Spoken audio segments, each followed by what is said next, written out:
আমি ঈশ্বরের কাছে প্রার্থনা করি, আল্লাহর কাছে আমি একটা জিনিস আমি সবসময় আল্লাহকে বলি যে আল্লাহ আমার পক্ষ থেকে এমন কোনো ভাইবস যেন না আসে যেটা আমার সন্তান ইফেক্টেড হবে, লাইক ধরো বাথরুম ইস্যুস, এইরকম যেন ব্যাড ভাইবসটা না আসে।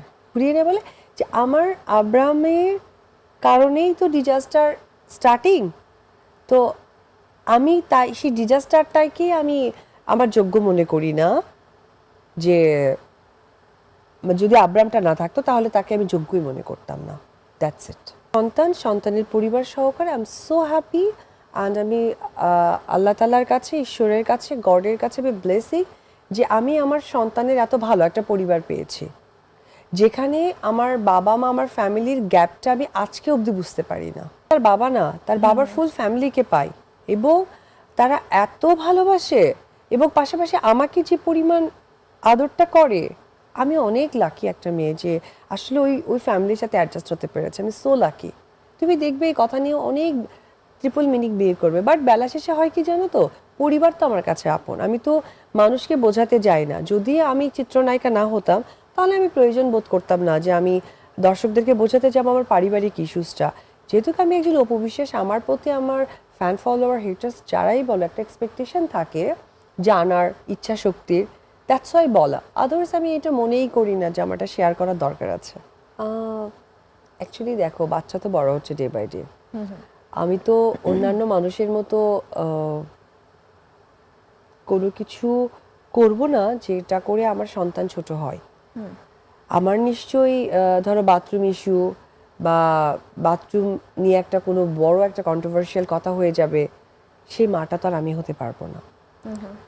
তো ওই জায়গা থেকে ব্যক্তিগত জীবনগুলো আসলে আমার মনে হয় যে প্রত্যেকটা মেয়ের কিন্তু আলোচনা করলে একই রকমই চলে আসে।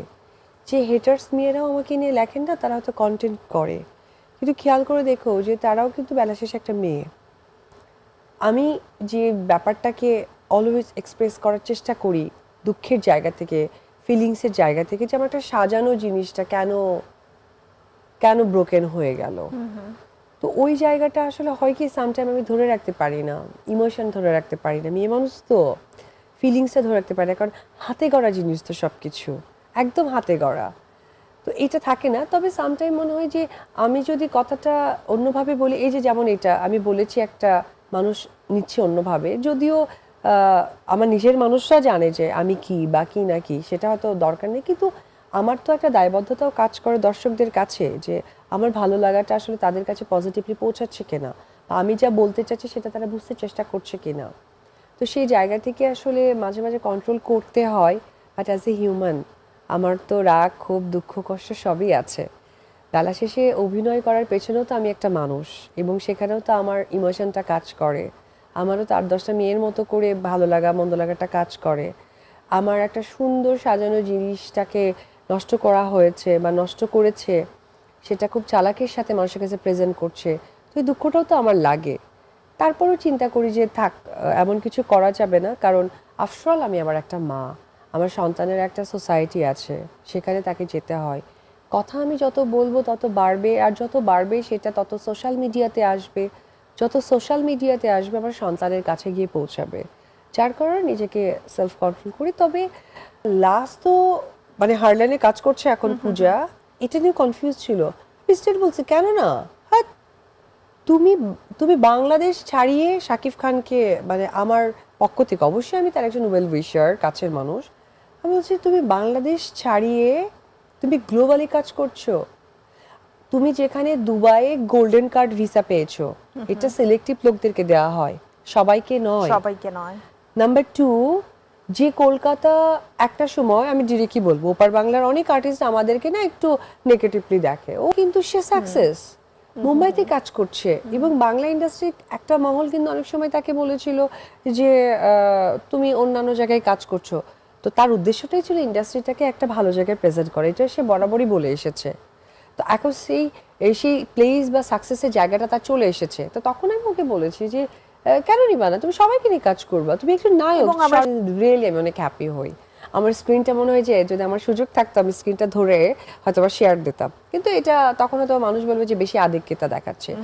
আমি মনে করি যে সাকিব অপু যেরকম একজন দাঁড়িয়ে গেছে সুপারহিট জুটি হিসেবে, যদি সাকিব পূজা কাজ করে আমার বিশ্বাস, বেশ কয়েকটা প্রোগ্রামে বলেছি শান্তা যে মানে শাকিব খানের সাথে স্ক্রিনে সবাইকে অসম্ভব সুন্দরী লাগে, যে কোনো নায়িকাকে আনডাউটলি, বাট কিছু জায়গায় থাকে না যে কেমিস্ট্রিটা না একটু অন্যরকম সৃষ্টি করেছে, যেমনটা আমার সাথে সাকিবকে মানুষ দেখেছিল।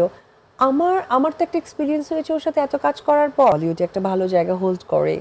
আর সাকিব, আমি জানি না, সাকিবকে মাঝে মাঝে দেখলে আমার অবাক লাগে, যেমন এই মানুষটাকে চিনি আমি, কিভাবে এত বড় বড় জায়গাগুলোকে নিজেকে মানিয়ে নেয়, মানে সিরিয়াসলি, মানে আমার রিয়েলি সামটাইম প্রাউড হয় যে আমি তার খুব কাছের মানুষ, পরিবারের একজন, এটা ভাল লাগে, মানে এটা খুব প্রাউডের সাথে বলতে ভাল লাগে।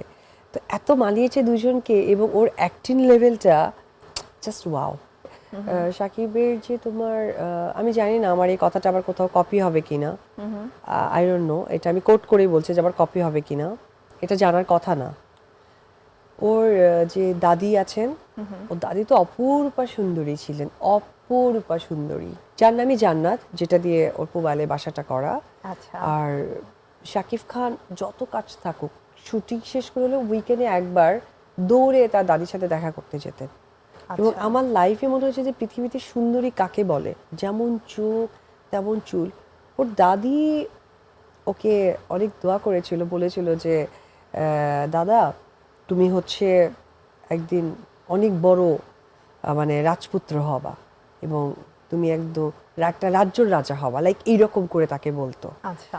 তো দাদি নেই, কিন্তু আমার কাছে মনে হচ্ছে যে আসলেই দাদা দাদির ব্লেসিংটা প্রত্যেকটা নাতির আসলে থেকে যায়। তো Definitely. আমি যখন ওর সাকসেসগুলো দেখি না, আমার কাছে জাস্ট মনে পড়ে যে উনি তো এই কথা বলেছেন আর আমি শুনেছি, সিরিয়াসলি। লাস্ট 4টা সিনেমার 4টা লুক এটা Totally different. কোনো ম্যাচ করে না, দ্যাট ইজ একদম। কল শাকিব খান। তারা তাদের মতো কাজ করবে, এই বিষয়ে আমার কোনো ব্যাখ্যা দেওয়ার কিছু নেই। কাজের জায়গাটা আসলে এটা একান্তই নিজস্ব মানুষের, এটা তোমার কেরিয়ার, তুমি কিভাবে কি করবা, আমি কি করবো, এটা একান্ত আমাদের ব্যক্তি জায়গা। এটা আমি মনে করি যে এখানে পরিবারের যে কোনো মানুষই ইনভলভ হতে চাইলেও হবে না, কারণ আমার কেরিয়ারের কোনটা বেটার না এটা আমিই ভালো জানি, নাম্বার ওয়ান।